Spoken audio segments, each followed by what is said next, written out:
What is that quote? We learn from failure, not from success. Yep. Hey guys, welcome back to another 5-Minute Friday. Claudia here. Today we're going to be talking about some seed starting mistakes. These are going to be mistakes that I've made in the past that I want to hopefully teach you to avoid so you can be better prepared and have more success this season. So let's just jump right in. The first mistake is starting your seeds too early. One of the reasons why I don't like to start early, and I have done this in the past, is because those little seedlings are going to outgrow those little cell trays pretty quickly. So you're going to have to up pot those, and I don't know about you, but I don't have time to continuously start something in one thing and then up pot it and then up pot it again if I have to.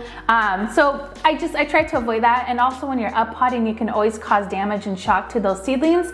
So the less I can touch them after I put them in their little trays, the better it is for me. Number 2 is inconsistent watering. I know this one can be a little bit challenging, especially if you're just starting. You have to find that perfect balance between not overwatering and not underwatering. You don't want to underwater because you don't want your seedlings to go dry in between watering. But if you're constantly keeping it moist, you can cause mold, you can cause fungus. You're also not promoting those big, nice roots, right? Because remember, we want to try to motivate our seedlings to grow those nice, strong roots where they're going to just dig down and look for that moisture. If you're constantly giving them that moisture, then they're not going to be motivated to do that. Number 3 is humidity and airflow. Humidity is really important for those seedlings to germinate, but you don't want to leave the humidity domes on too long because that's going to cause dampening off. Now, airflow is important because you're simulating what it's like for those seedlings to be outside.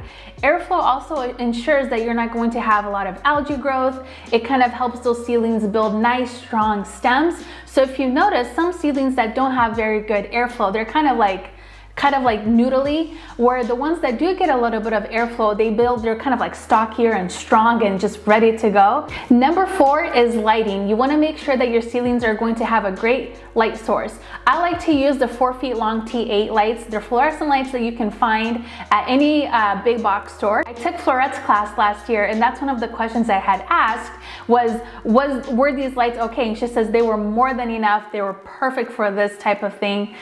So don't spend your money buying all those super fancy lights with the red spectrum, the blue spectrum, the purple spectrum. Like, you don't need any of that. Those lights are literally meant for vegetation, which you're not trying to do that inside with these little seedlings. You're just giving them a kickstart before you transplant them outside. And when you do put your lights above your seedlings, you want to go right above them. So many people make the mistake of putting them so far away from the actual tray, but you actually want to get as close as possible without damaging or touching those leaves. So the lower you are, the better it is. And of course, once your seedlings get a little bit bigger, you can raise them up. But what you don't want to do is have a huge gap between the top of your tray and your seedlings and your light, because that's going to trigger your seedlings to get lanky because they're going to try to reach that light. So you want to make sure that you avoid that. Number 5 is temperature. You want to make sure that you're growing your seedlings in an area that stays between 65 and 70 degrees Fahrenheit.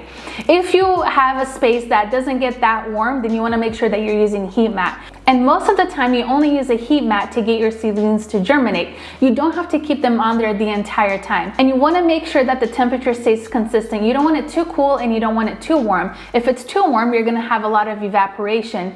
And you also don't want to shock them by being too cold, too hot, too cold, too hot.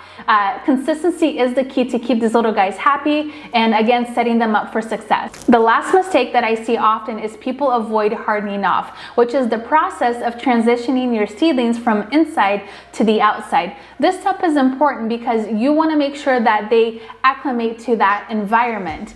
Of course, like if it's us and we've lived our whole life in this one environment, and then all of a sudden we're like, hey, go out into the real world, here you go, like, you know, swim or sink. Well, most of the time you're probably gonna sink because you just weren't prepared for that. Like, I didn't prepare you, I didn't train you to be in this new environment. And the same thing applies to your seedlings. You wanna make sure that they have a smooth transition. Anyways, I hope this video will help you guys avoid some of the mistakes I've made in the past. Maybe you've made these mistakes in the past. If you have any questions, please just let me know in the comment section. If this video was helpful, please give it a thumbs up. It really helps our channel. Thank you guys for tuning in, and I'll see you guys next time. Bye-bye.